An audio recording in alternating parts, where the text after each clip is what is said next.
স্বৈরাচারী রাষ্ট্রপতি এরশাদ যখন পতন হয়, পতনের পরে কিন্তু তাকে গ্রেফতার করা হয়েছিল। স্বরাষ্ট্রমন্ত্রীর বক্তব্য দিয়ে এটাই আসলে প্রতীয়মান হয় তারা সেই যোগসাজশ করে নির্বাচনে এসেছে।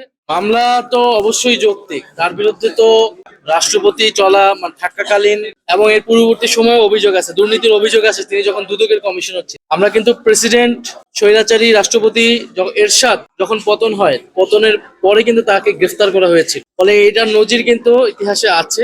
স্বরাষ্ট্রমন্ত্রী এবং সরকারের পক্ষ থেকে যেটা বলা হচ্ছে, আমরা মনে করি এটা যৌক্তিক নয়, বরং তারা রাষ্ট্রপতির সাথে এক ধরনের যোগসাজশ আছে। এটা শুধু রাষ্ট্রপতির সাথে না, এটা যে আওয়ামী লীগের সাথে যোগসাজশ, এটা দিয়ে স্বরাষ্ট্রমন্ত্রীর বক্তব্য দিয়ে এটাই আসলে প্রতীয়মান হয় তারা সেই যোগসাজশ করে নির্বাচনে এসেছে, ক্ষমতা এসেছে বলে তারা ফ্যাসিস্ট রাষ্ট্রপতির বিরুদ্ধে কোনো ধরনের ব্যবস্থা নিচ্ছে না। তারা নিবে কি নিবে না এটা সরকারকে নিতে হবে, নিবে কি নিবে না এটার উপরেই স্পষ্ট হবে ফ্যাসিবাদ সম্পর্কে তাদের অবস্থান কি।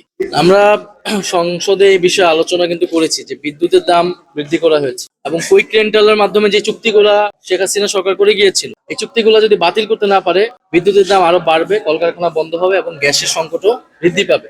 এবং এই বাজেটে এবং অর্থমন্ত্রীর বক্তব্যে আমরা কিন্তু সেরকম কোনো বক্তব্য পাইনি। তারা বলেছে সেগুলা উপযুক্ত ব্যবস্থা নেবে, উপযুক্ত ব্যবস্থাটা কি এটা কিন্তু আমরা জানি না। তো মূল সমস্যা হচ্ছে বিদ্যুতের যেই 80% দাম কিন্তু বাড়ানো লাগবে যদি ভর্তুকি দেওয়া বন্ধ করে দেয় সরকার, এবং সরকারকে টুডে টুমোরে কিন্তু দাম বৃদ্ধি করতে হবে, এবং বিদ্যুতের দাম যদি এই পরিমাণ বৃদ্ধি পায় তাহলে কিন্তু বিদেশি বিনিয়োগ আসবে না, কলকারখানাগুলো বন্ধ হবে। ফলে আমরা এটা ইন্টারিম গভর্নমেন্টের সময় বলেছিলাম, একটা জাতীয় কমিটি হয়েছিল, সেইটা যদি আদানির চুক্তিগুলোকে বাতিল করা হয়, সেটা আন্তর্জাতিক কোর্টে গিয়ে দুর্নীতির প্রমাণ করে সেই চুক্তিগুলো বাতিল করতে হবে এবং বিদ্যুতের মূল্যটাকে কমায় আনতে হবে। এটা ছাড়া আর কোনো সমাধান আসলে নাই। গ্যাসের জন্য তো নতুন খনি যদি খনন করা না হয় তাহলে তো এই গ্যাস সংকটটা চলমান থাকবে এবং বিভিন্ন এলাকায় কিন্তু গ্যাস সংকট বাড়ছে, বিভিন্ন তো ঢাকা শহরেও গ্যাস সংকট তীব্র হয়েছে।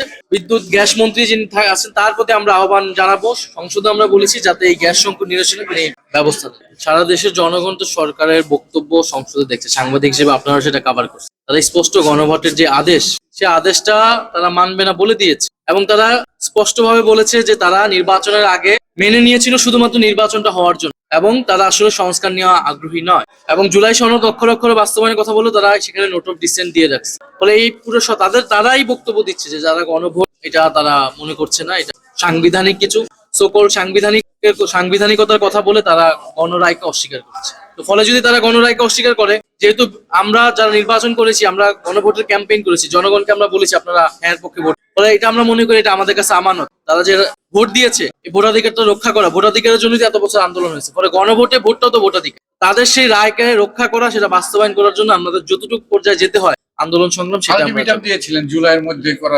আমরা এখনো কোনো আলটিমেটাম দেইনি। আমরা তাদেরকে বলেছি এটা যত দ্রুত তারা করবে তাদের জন্য তত তাদের পরিণতি তত ভালো হবে।